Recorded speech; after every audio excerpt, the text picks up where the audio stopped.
Então, pessoal, bom dia, né, a todos e todas. Vamos dar continuidade ao nosso curso de Engenharia de Segurança e hoje nós vamos tratar da NR18, né, a norma regulamentadora que trata das exigências de segurança do trabalho referente à indústria da construção civil. Hoje, depois desse roteiro nosso aí de aprendizagem nesse mês todo tratando de segurança, tenho certeza que para todos já observaram aí a importância e já visualizaram o quão imprescindível é a segurança do trabalho dentro da construção civil. Então, por que eu deixei a NR18 por último, gente?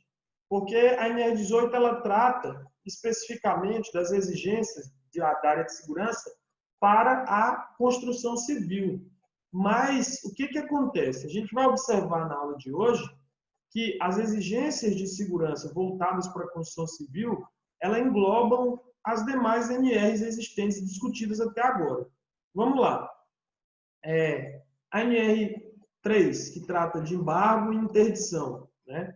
Numa construção, ela está passível de ser interditada, alguns setores, ou embargada a obra como um todo, se você não atender às condições de segurança necessárias, né, e exigíveis.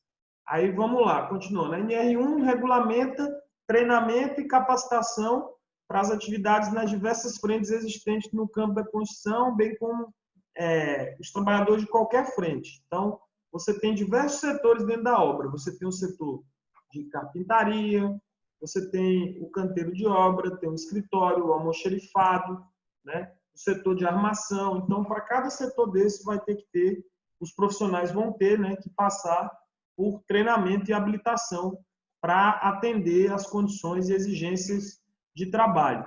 Aí você vai lá para NR 23 e 25. A 23 trata de combate a incêndio, né? Então o canteiro tem que ter projeto de combate a incêndio, tem que ter extintor disponibilizado, tem que ter treinamento de brigada com gente apta a combater princípio de incêndio e realizar os primeiros socorros.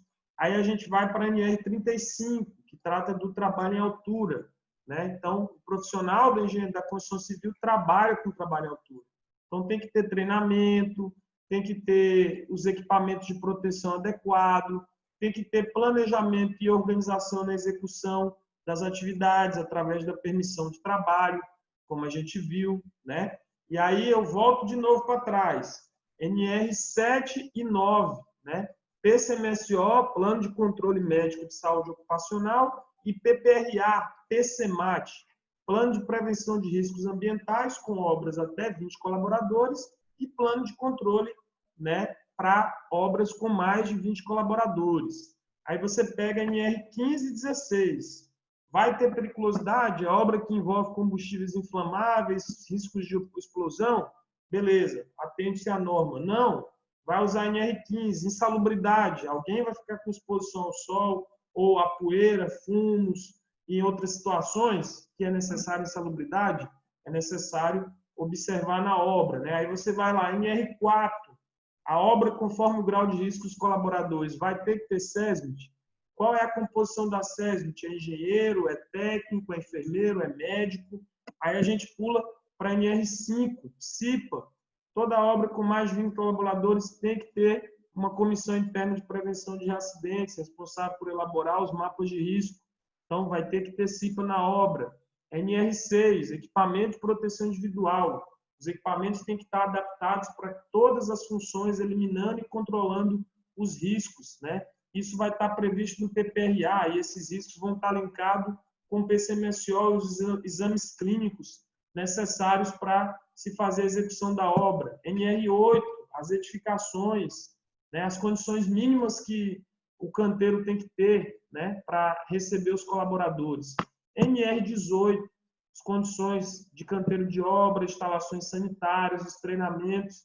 Então, tudo isso está previsto dentro da NR18. Então, observem vocês que não ficou mais o que se falar, né? Lógico, a gente vou passar aqui na norma, comentando os principais pontos, mas observe a vocês que a construção civil, ela de uma forma bem direta, integra, né, várias exigências de várias normas regulamentadoras dentro da sua atividade. E foi essa metodologia que eu adotei para construir essa disciplina, né, e esse nosso aprendizagem no decorrer do curso. eu trouxe o aprofundamento e a discussão de norma por norma, e agora eu estou apresentando aqui dentro da NR18 as aplicações, né, com base do que a gente vai ter na construção civil. Lembrando que eu vou disponibilizar para vocês modelo de projeto de equipamento de proteção coletiva, um PPRA e um PCMSO, né, dentro do ambiente virtual, para que vocês possam também ter um modelo, uma referência aí para desenvolver no futuro, ou pelo menos um norte, caso a legislação não mude tanto, em relação às questões de saúde e segurança do trabalho, né? Então, vamos lá. Aqui, vamos começar a habitual peia. Deixa eu achar aqui a nossa aula, né? Então, R, beleza. Então,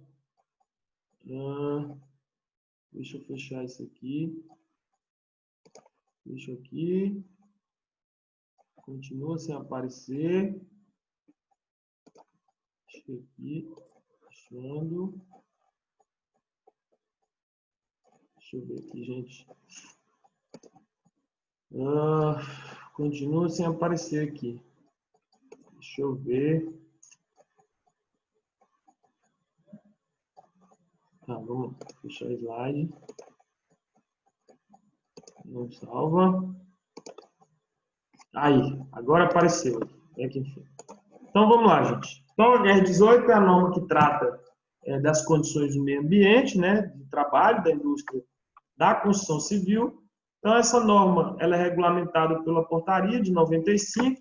Ela surgiu, ela passou por uma brusca revisão, tá, do seu conteúdo. Passou por uma brusca revisão do seu conteúdo, né, durante a sua vigência, e devido àquela liminar, né, apesar de não estar válido, ele tem que atender já determinadas exigências. Então, objetivo, campo de aplicação, né? A NR18 ela traz algumas coisas aí que são necessárias como condicionantes aí do meio ambiente aí do trabalho na indústria da construção. Então, a comunicação prévia, né? Toda obra antes de iniciar é necessário que seja feita uma comunicação antes, né, do seu início. A elaboração do PCMAT, quando você tem mais de 20 colaboradores, que é o Programa de Condições do Meio Ambiente de Trabalho da Indústria da Construção, né?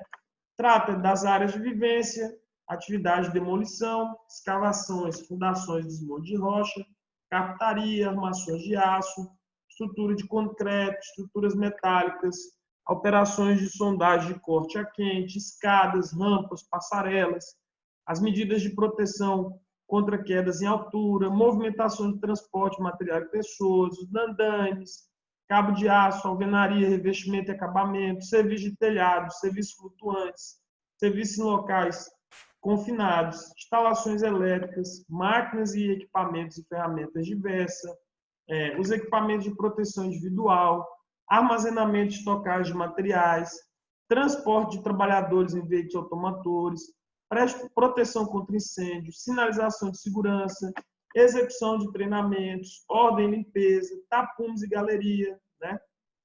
Acidente, CIPA, comitê de representação, né? As recomendações técnicas e as disposições. Então, observem que, como eu disse aqui na introdução da aula, a NR18 ela traz, dentro da construção civil, nas suas todas as etapas, as exigências aí em relação à segurança, né? Então, ela regulamenta isso como no objetivo.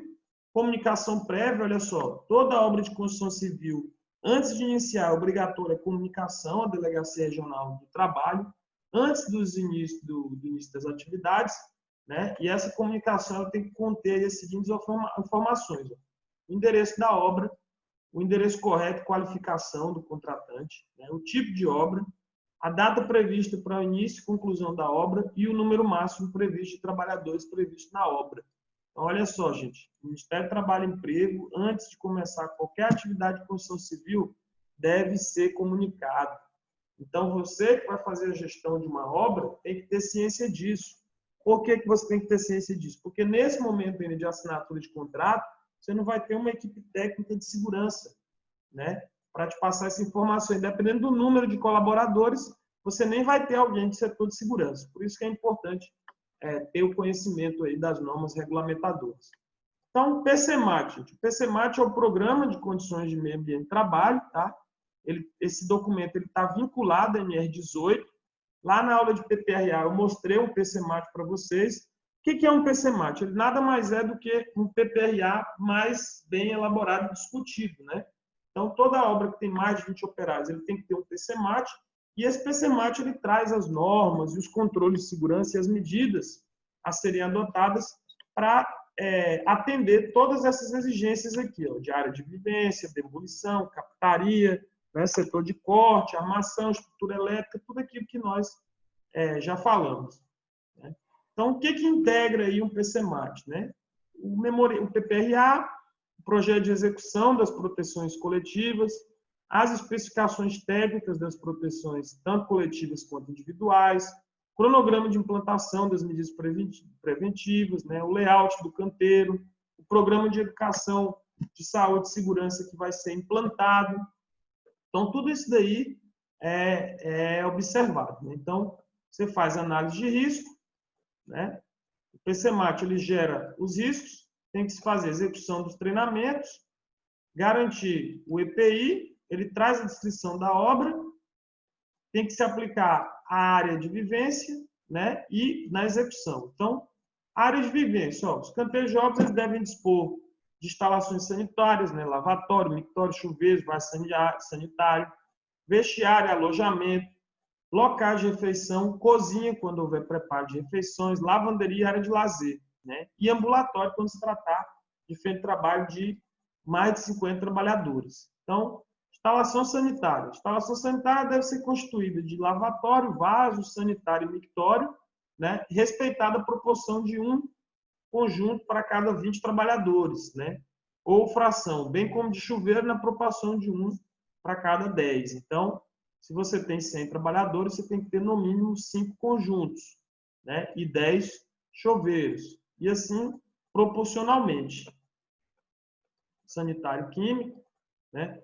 Os lavatórios, eles têm que ser individual ou coletivo, do tipo de calha, tem que possuir torneira de metal ou de plástico, tem que ficar à altura de 90 centímetros, tem que ser ligado diretamente à rede de esgoto, quando houver, tem revestimento interno de material liso, né? Sendo impermeável, lavável, tem que ter espaçamento mínimo entre as torneiras de 60 centímetros, né? Quando coletivos, e dispor de recipiente para coleta de papéis usados, né? Então, aqui, ó, exemplo de lavatório, né? Então, tem que atender essas condições mínimas, né? Vaso sanitário. Local destinado para vaso sanitário. Tem que ter área de 1 metro quadrado, tem que ser provido de porta, né? Contra trincos internos e de borda inferior, no máximo 0,15 centímetros de altura. Tem que ter divisórias com altura mínima de 1,80, tem recipiente com tampa para depósito de papel, né? Tem que ser obrigatório fornecimento de papel higiênico. Vaso sanitário tem que ser do tipo de bacia turca, né? Ou sinfonado, tem que ter caixa de descarga e válvula automática, tem que ser ligado à rede geral de esgotos ou fossa séptica, né? Com interposição de sifões hidráulicos, né? Então, olha aqui, ó.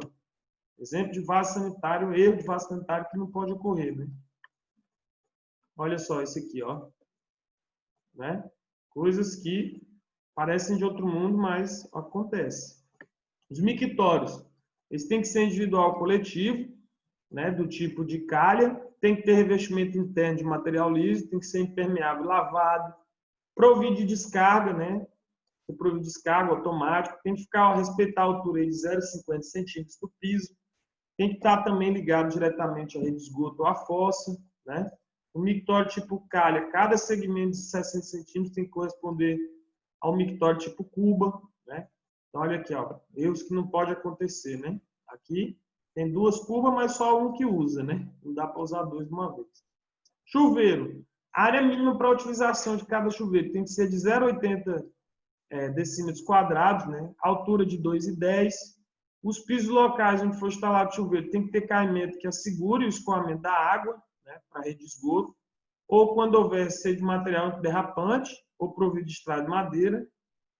Os chuveiros eles devem ser de metal ou plástico, né? Individuais ou coletivos, dispõe de água quente. Tem que haver um suporte para sabonete e cabide para toalha, né? Correspondente a cada chuveiro. E os chuveiros eles devem passar por um aterramento adequado. Vestiário, né? O vestiário ele tem que estar sempre mantido limpo, arejado, agradável. As roupas têm que ser guardadas em armários, né? E tem que se seguir aí condições mínimas de higiene. Alojamento só é obrigatório quando você tem obra fora do grande centro urbano, né? E as pessoas têm que ficar alojadas. Se na existência de alojamento tem que garantir fornecimento de água potável, filtrada e fresca dos trabalhadores, bebedor de jato, equipamento que garanta condições de produção de pelo menos, para cada 25 trabalhadores ou fração. Né? Então, água potável. Local para as refeições, é obrigatório ser um local adequado, né? Independente do número de trabalhadores da existência ou não de cozinha. Em todo canteiro de obra tem que ter local exclusivo para aquecimento de refeições. Demolição, né? Antes de se iniciar a demolição, as linhas de funcionamento de energia elétrica, águas inflamáveis, líquido gasóleo com efeito, substâncias tóxicas, canalizações de esgotos, escoamento de água, elas têm que estar todas desligadas, né? Retiradas, protegidas e isoladas, tem que se respeitar todas as normas e determinações em vigor. A ANS tem um capítulo com todo esse procedimento, tanto para demolição como para áreas de escavação, desmonte de rocha. Então, a área tem que ser limpa, tem que ser retirado escorado árvore, rocha, né? Tudo que tiver risco de comprometimento de estabilidade durante a execução. Muros, edificações vizinhas, todos os seus podem ser afetados também pela escavação, ela tem que ser escorada, né? E os serviços de escavação e fundação e desmonte de rocha devem ter responsável técnico também legalmente habilitado. O setor de carpintaria, ele também tem que atender algumas coisas, por exemplo, se a circular, a carcaça do motor ela tem que estar atrelada eletricamente, o disco ele deve ser mantido e travado em boas condições, né? Os EPIs têm que respeitar, confiar protetor do disco, os EPIs têm que respeitar a utilização de capacete, botina, luva, protetor auricular, cinto de segurança, né? Visor de proteção facial e uniforme. Então, isso aí tudo tem que ser observado. Então, tudo isso aí precisa ser observado. Setor de armações de aço, né? Setor de armações de aço.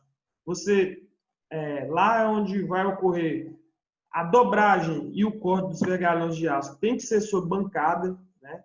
A armação dos pilares das vigas também tem que estar apoiadas e escuradas. Tem que proibir pontas verticais de vergalhões de aços protegidos, tem que ter protetor dos vergalhões, né? Que pode causar acidente. Durante a descarga aérea tem que ser isolado, né? E tem que respeitar o uso dos EPIs, capacete, botina, luva, protetor auricular, cinto de segurança, né? Visor de proteção facial, além de uniforme e avental também. Né? Então tem que se respeitar aí o uso de todos esses equipamentos. Parte de estrutura de concreto, né? Parte de estrutura de concreto. É importante que se tenha a elaboração dos projetos de forma, né? Todos os suportes e escoras de forma devem ser inspecionados antes e durante a concretagem. Durante a desforma, é fundamental impedir a queda livre de seções, né, de formas e escoramentos. Tem que se observar a amarração das peças e também o isolamento e a sinalização do terreno, né? Então, tem que se observar a descarga, né? Olhar essa questão da estrutura e do trabalho nos vãos, né? Estrutura metálica. Olha isso aqui, gente, que perigo, né? Então, quando se fala em estrutura metálica, tem que se observar todas as etapas planejadas, o cuidado com rede de energia elétrica, não pode haver pessoas abaixo dos pontos de soldagem, né? Tem que se observar na colocação dos pilares e vigas metálicos, que ainda estão suspensos pelo equipamento de guindar, se executam a prumagem, né? A marcação, a fixação das peças, isso também tem que ser observado. Operações de sondagem e de corte. Olha isso aqui, gente, que maluquice, né? Olha só. Então, operações de sondagem e corte têm que ser feitas apenas por trabalhadores qualificados, respeitando os equipamentos de proteção individual para cada tipo de risco exposto e, principalmente, observar que equipamento de sondagem elétrica, né, ele precisa ser aterrado. Ele necessariamente precisa ser aterrado. Né? Olha aqui, ó, outro exemplo de operação de sondagem e corte adequado, né? Equipamentos adequados. Escada, rampas e passarelas, gente. Com relação a escada, rampas e passarelas, tem que se observar algumas coisas. Ó. Transposição dos pisos, não pode ter um nível superior mais do que 0,40 metros, quando se tratar de escada e rampa, né? As medidas da escada de mão, ela tem que ter no máximo 7 metros de extensão. O espaçamento entre os degraus tem que variar de 0,25 a 0,30, né? É proibido escada de mão com montante único. Essa escada ela não pode ultrapassar em 1 metro o piso superior, né? Ela precisa ser fixada em piso inferior e no superior. Os degraus têm que ser antiderrapantes e o apoio dela precisa ser observado se está em locais fixos, né? Além disso, nós temos as rampas provisórias, né? Tem um máximo de 30 graus de inclinação e elas não podem existir ressaltos, né? Entre o piso da passarela e o piso do terreno. Então, tem que se observar isso. Além de tudo que a gente já tratou lá em relação a medidas de proteção, né? Contra quedas em alturas, porque a gente sabe que tem muito serviço em altura. Então, as passarelas têm que respeitar isso. Né? Então, NR35, equipamentos, cinto de segurança, treinamentos adequados, né? É obrigatória a instalação de proteção coletiva, onde houver risco de queda de trabalhadores ou projeção de materiais, então tem que ter a bandeja, tem que ter o guarda-corpo, tem que ter a linha de vidro engastada, né? Então, os vãos de acesso à caixa de elevadores têm que estar vedados, tem que ter proteção da edificação a partir dos inícios de serviço de concretagem da primeira laje, né? Tudo isso precisa ser respeitado. Além disso, né? Então, qualquer trabalho acima de 2 metros é considerado trabalho em altura, né? Então, tem que se observar, nós temos espaço confinado, temos telhado, né? Operação aqui, pintura de fachada. Movimentação e transporte de materiais, gente. Transporte manual de carga tem que ser feito respeitando as cargas mínimas, né? Existem metodologias e tem que ser observado a forma de se carregar, levantar sacos e blocos manualmente, isso tem que ser monitorado, né? Que mais que a gente pode... Então, observe vocês que basicamente aí um conjunto de todas as obras, né? Elevadores e transporte de materiais de pessoa, ó, movimentação de transporte de materiais de pessoas através de plataformas, né, de cabines e de andaimes, né? Então, existem algumas especificações. É proibido o transporte de pessoas em elevadores de material. Os elevadores de materiais eles devem dispor de sistema de frenagem automática, tem que ter sistema de segurança eletromecânico de limite superior, né? Instalado a 2 metros abaixo da viga superior da torre. Tem que ter sistema de trava de segurança para manter ele parado em altura, né? Além do freio motor. Tem que ter interruptor de corrente para que só se movimente com portas ou painéis fechados. E o elevador deve contar com um dispositivo de tração, né? Tanto na subida como descida, ou seja, impedir a descida em queda livre, né? Impedir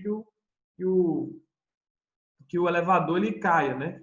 Os elevadores de passeio tem que existir quando tiver 12 ou mais pavimentos e um elevador de passageiros a partir da 7ª laje. Tá? Passou de 7 lajes, tem que ter elevador de passageiro. É proibido o transporte simultâneo de carga e passageiros no elevador. Então, isso tem que se observar. Né? É importante se ater a isso.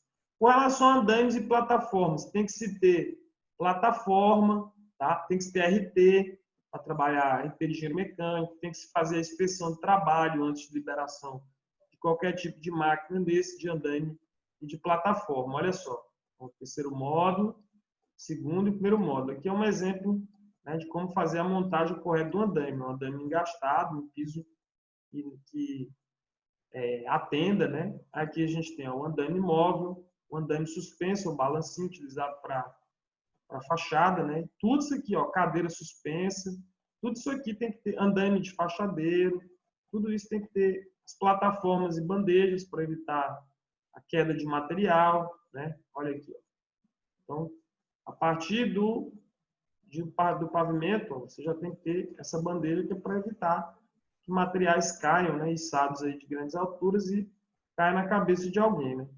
Cabo de aço fibra sintética, né? Ele fala aqui além disso, né, quando de andaime simplesmente apoiado, é proibido o trabalho sobre cavaletes, né, que tem altura superior a 2 metros, largura inferior a 90 metros, tem que ter mais de 1,50 m, escada ou rampa, né? É proibido também andaimes de madeira em obras acima de 3 pavimentos. Aí o andaime já não pode ser de madeira, né? O cabo de aço, ele tem que travar a queda, né? A função dele é travar a queda nos andaimes. É obrigatória a observância das condições de utilização, dimensionamento e conservação, tá, dos cabos de aço utilizados em obra de construção. A gente tem a norma aí, a NBR 6327, que trata sobre o cabo de aço e seu uso geral, né? Então, tem que respeitar esses. Alvenaria de revestimento e acabamento, né? Também tem suas exigências. Tem que ser local abaixo da colocação de vidro, né? Interditado ou protegido contra queda de material. Depois da colocação, os vidros têm que ser marcados de maneira visível, né? Tem que se usar luvas específicas para assentamento de bloco e o uso de cinto de segurança do trabalho também junto à beirada da laje, né?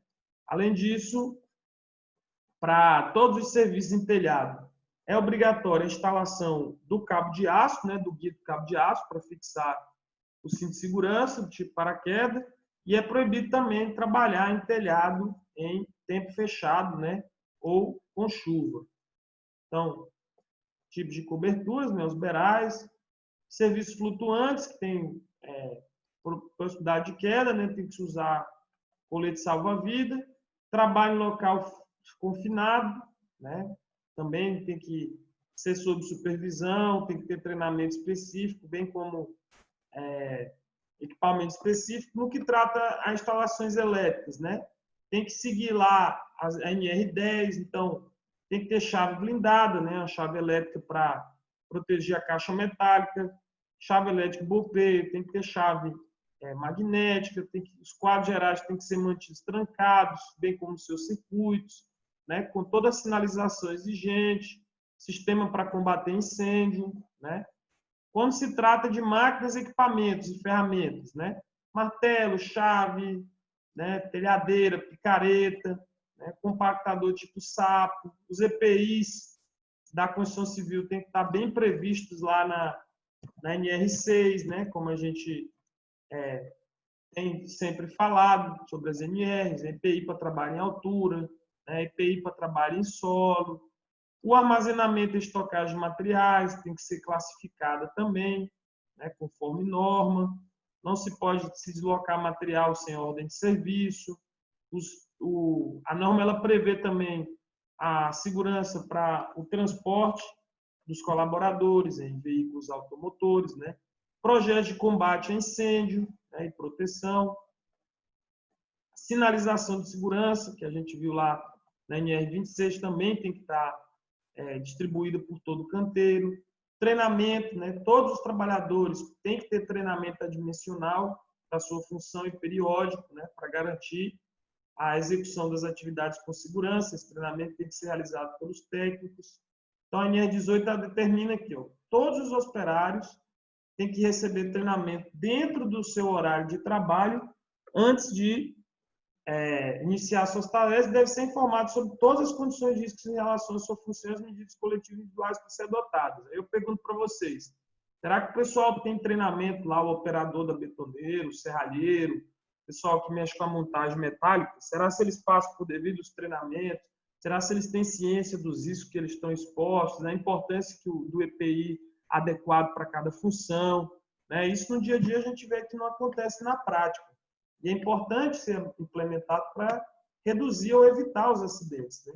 A ordem e a limpeza na obra é fator fundamental, né?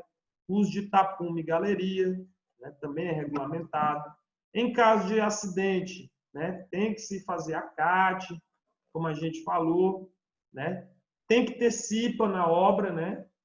Centralizada, quando você tem menos de 70 trabalhadores, mais de 70, tem que ter provisória, né? Comissão provisória, e o dimensionamento, que nós já tratamos lá na NR5, né? Então, as disposições finais aqui, né? A obrigatoriedade do empregador de oferecer a vestimenta, né? Repor quando danificar ela, a capacitação do curso, né? Também é responsabilidade do empregador. Então, e as disposições finais. Então, aqui é um glossário, tá? Vou disponibilizar essa aula lá para vocês também. Então, observem que é um modelo de ficha de acidente, um plano de cargas para guia. Observem que é necessário, né? Aqui alguns exemplos de fachada negativa. Observem que a construção civil ela utiliza o conjunto de todas as normas regulamentadoras de segurança, né? Então, fazer a gestão de uma obra, ela vai muito mais além do que entregar o seu serviço com produtividade da forma organizada, né? Você tem também que atuar no sentido de fato garantir que aquela obra seja encaminhada com segurança. Então, a segurança basicamente funciona assim, gente. Quando tudo vai bem, ninguém nem lembra que existe. Quando vai mal, dizem que não tem segurança. Quando é para gastar com segurança, acho que não é preciso que exista. Porém, quando realmente não existe, todos concordam que deveriam existir, né? Então, segurança é algo confuso, precisa ser desmistificado, precisa deixar de ser visto como gasto. A legislação tem apertado cada vez mais as empresas nesse sentido e é necessário e fundamental que a gente atue e trabalhe nesse sentido, tá? Então, antes de finalizar a aula, eu queria mostrar para vocês aqui alguns exemplos aqui de projetos, tá? Projetos de minha autoria para diversas situações. Eu vou começar com o projeto da bandeja, né? Que é aquele lá que a gente conversou sobre projeto de bandeja, onde é que fecha aqui?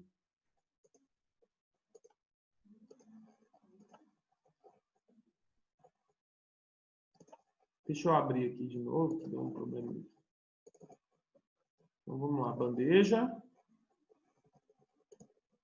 Então, olha só, gente, aqui tem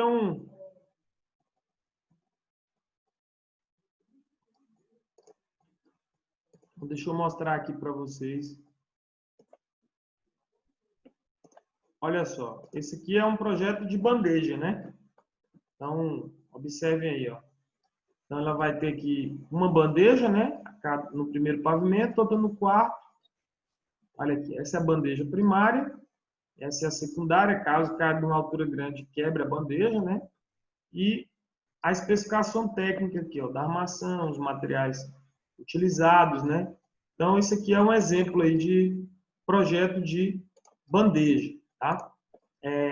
Como eu falei para vocês, o engenheiro de segurança ele pode elaborar esses projetos, mas só quem pode executar é o engenheiro civil, tá? Olha aqui, ó. Outro exemplo é o da linha de vida. Vou mostrar aqui um projeto de linha de vida para vocês, ó. Então, olha aqui, ó. Então, aqui eu tenho a especificação do cinto, ó, as gruas de ancoragem, tá vendo? Como é que funciona o engaste nas lajes, a especificação. Então, isso aqui garante o engaste do cinto e a circulação, ó, por toda a laje, né? Então, esse aqui é o PROC 3. Deixa eu olhar aqui outro. Eu tô ficando craque nisso aqui. Então, aqui. Deixa eu mostrar aqui. Tá. Esse aqui é a ancoragem, ó. Descrição da ancoragem. Olha aqui, ó. Descrição da ancoragem, ó. Olha aí que maravilha, né? Então, aqui traz o cálculo daquele fator de queda que eu mostrei para vocês. Bom, gente, eu vou deixar disponibilizados esses projetos lá, um projeto de guarda-corpo também, um PCMAT, um PCMSO, né, de uma obra. Acho que está todo mundo bem consciente agora e atento às questões de segurança dentro da construção civil, né? A construção civil ela engloba várias exigências de norma, diferente de outras indústrias, que se trata de segurança. Tá? Eu espero que vocês tenham gostado da aula. A gente vai abrir o fórum, fiquem atentos lá na intervenção técnica para garantir a presença. E qualquer dúvida, eu estou por aqui à disposição de vocês para saná-las. Uma boa semana a todos, uma boa prova, um bom curso. Vamos vencer essa pandemia, se preparando no meio da crise, da recessão econômica, para estarmos qualificados para ocuparmos as melhores vagas quando tudo isso acabar. Tá? Um forte abraço a todos. Bastante saudade de aglomerar, encontrar todo mundo no calor da sala, mas por enquanto a gente vai tocando e desenvolvendo nossas atividades por aqui. Muito obrigado.